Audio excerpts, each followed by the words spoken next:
what is up, everybody? It is your boy Skywalker OG coming at you with some more Rise of Kingdoms content. Today we're going to be discussing, in my opinion, the 5 must-have open field commanders in Rise of Kingdoms in today's meta.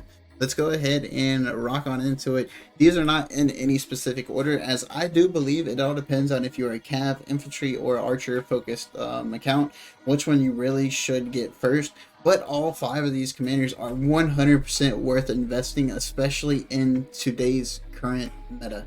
Let's go ahead and get on into them, and we're going to start off with my boy Guan Yu. He is not one of my favorite commanders, but his first skill is super impressive.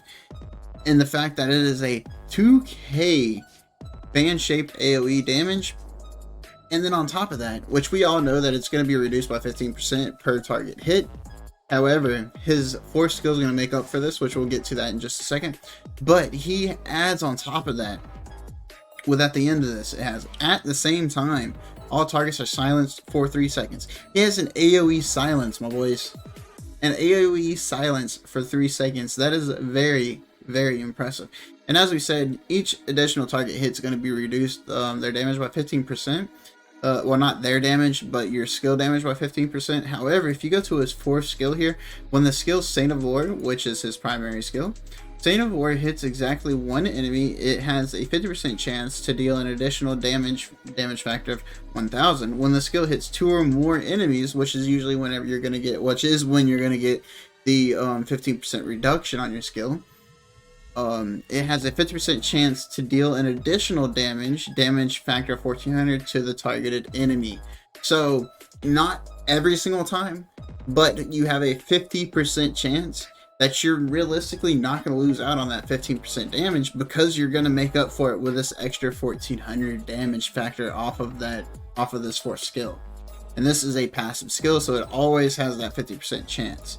Now let's go ahead and discuss his second and third skill. It's not too impressive. His 1st and 4th one was really the ones that we really needed to discuss. When attacking strongholds and cities, troops led by this commander deal 15% increased normal attack damage, and their normal attacks have a 10% chance to reduce the target's attack by 30% for 3 seconds. Very nice if you're rallying a stronghold or a city. Infantry units led by this commander gain 30% increased attack, a 15% increased march speed. Upon leaving battle, this commander heals a portion of slightly wounded units, so every time you leave a fight, you're going to heal a little bit of your units.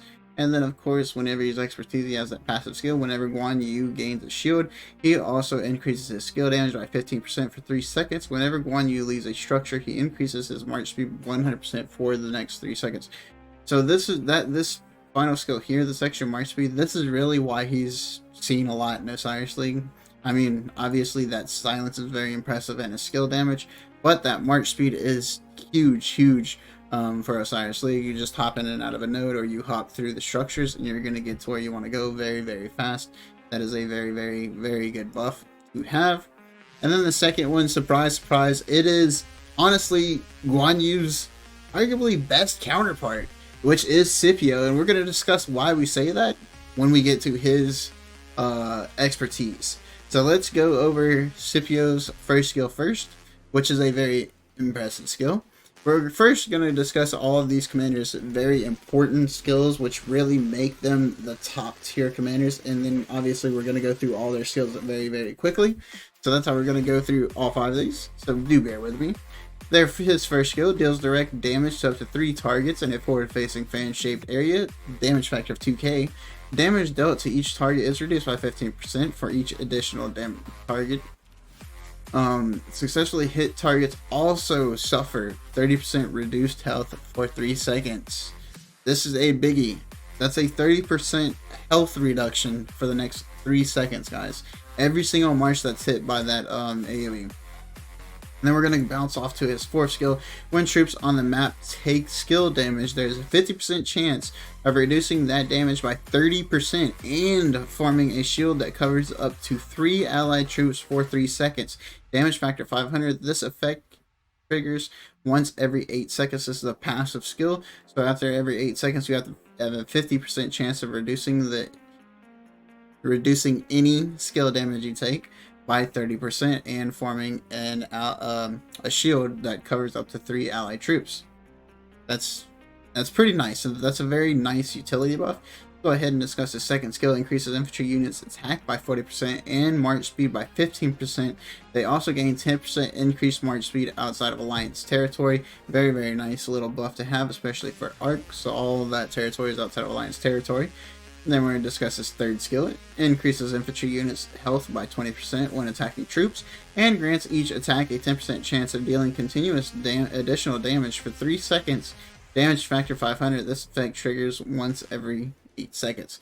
Now this is where you could use that that latent power talent, because it is additional damage. When troops on the map take, I do believe it will work for his additional. I actually haven't read a report. Don't quote me on that. I actually haven't checked the report on that. It should work. When troops on the map take a skill damage, we already went over this one. And then of course his expertise, this is the synergy that he has with that Guan Yu. Increases skill damage dealt by 10%. When the target is silenced, rage grows 30% faster, which we know the target's gonna be silenced because of Guan Yu's first skill. It is an AoE silence. It is a fan-shaped AoE silence. Now let's go ahead and talk about the archer chick, okay? There's honestly two archers that you should have in this game. If you don't already, you should have YSG. YSG is like a no-brainer, must expertise. Everybody should already have it. But then comes Boudica.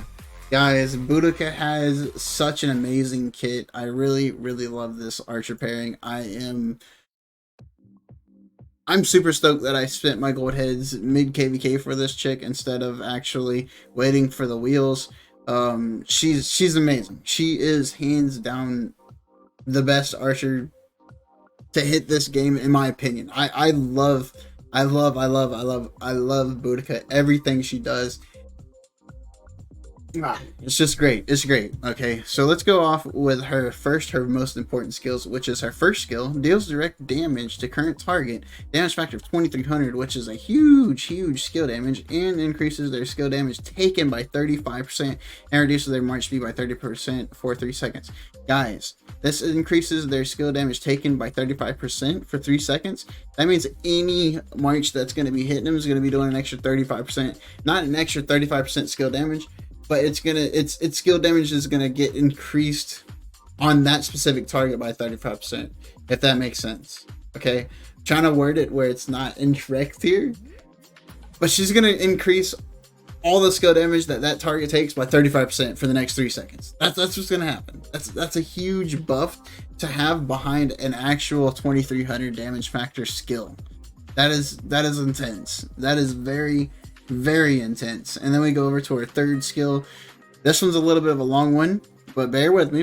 Reduces skill damage taken by troops by 25% while on the map. When taking skill damage on the map, damage for the troops next normal attack has a 50% chance to increase by 25% and a 25% chance to increase by 50%. Both increases can trigger independently once every 7 seconds. The skill damage reduction by itself is already impressive, but this extra little bit that they added on here, damage for the troops next normal attacks has a 50% chance to increase by 25% and a 25% chance to increase by 50%. That's pretty intense. That's pretty intense. They're like, you don't have enough damage. Here's some more. Here's some more. Anyways, let's back it up and go to our second skill. It is a passive skill. It increases archer units attack by 30% and their march speed by 10%. And troops led by Boudica. Our archer units gain 30% increased defense when the troops has fewer than 80% of its units remaining. That's not too bad that you only have to go down to 80%. At least it's not too low. I would have liked this just to be a flat buff. That would have been amazing. Honestly, that would have been amazing. But it is what it is. It's a give and take.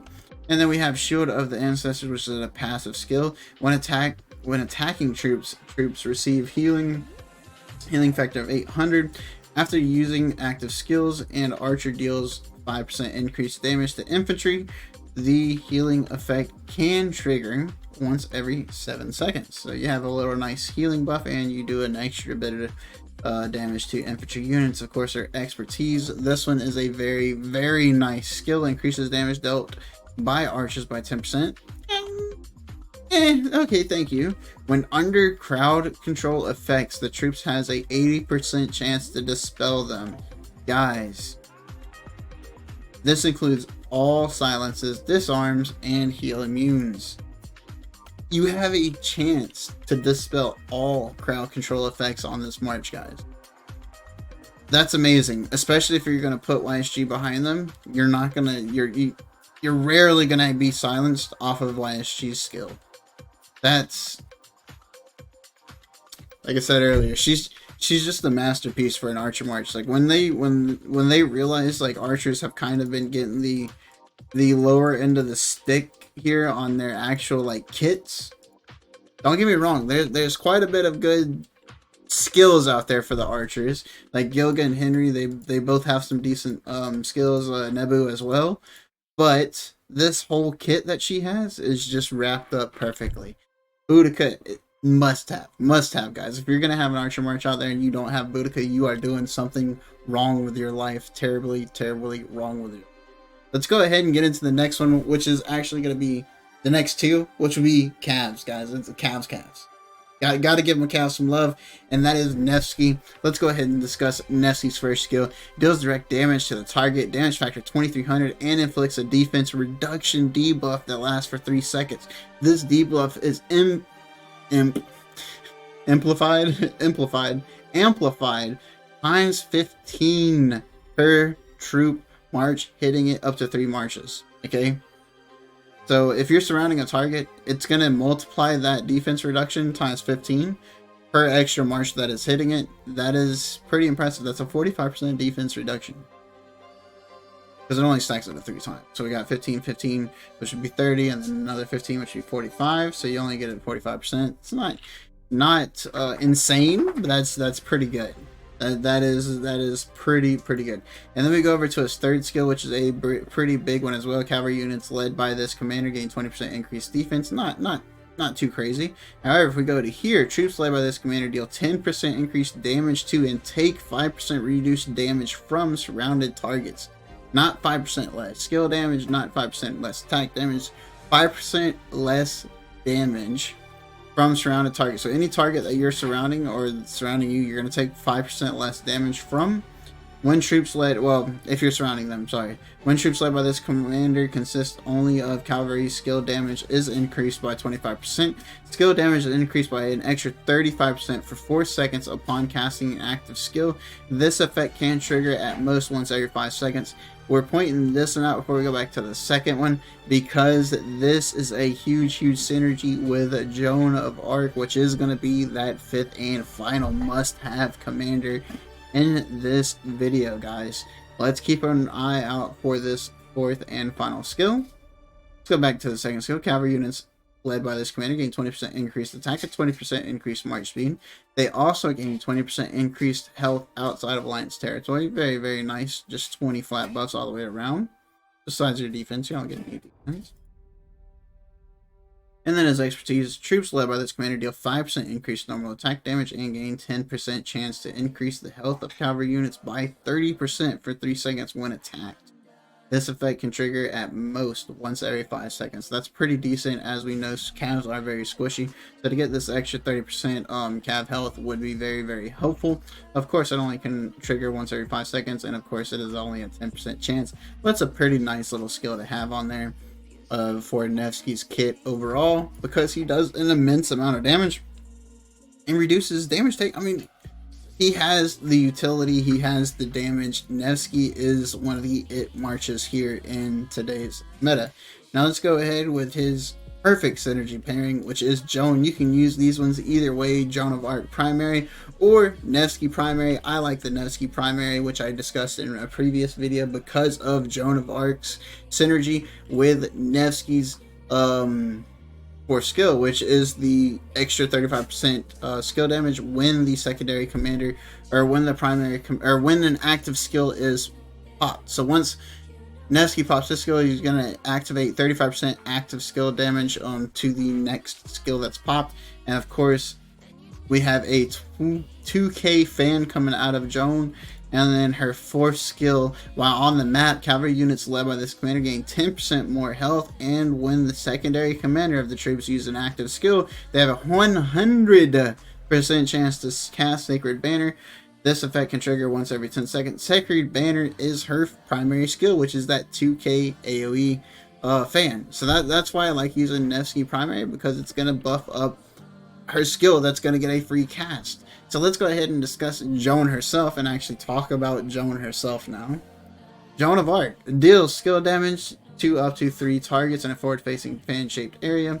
A damage factor of 2k. Damage taken by targets troops reduces by 15% per additional target, which is just like every other AoE. The commander's troops and 2 surrounding friendly troops also deal 5% more damage for 3 seconds, gaining 20 additional rage per second.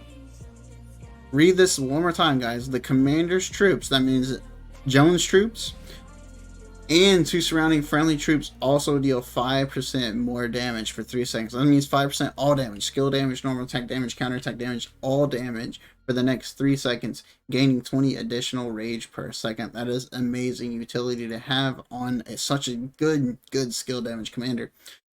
Cavalry units led by this commander gain 20% attack and 10% march speed.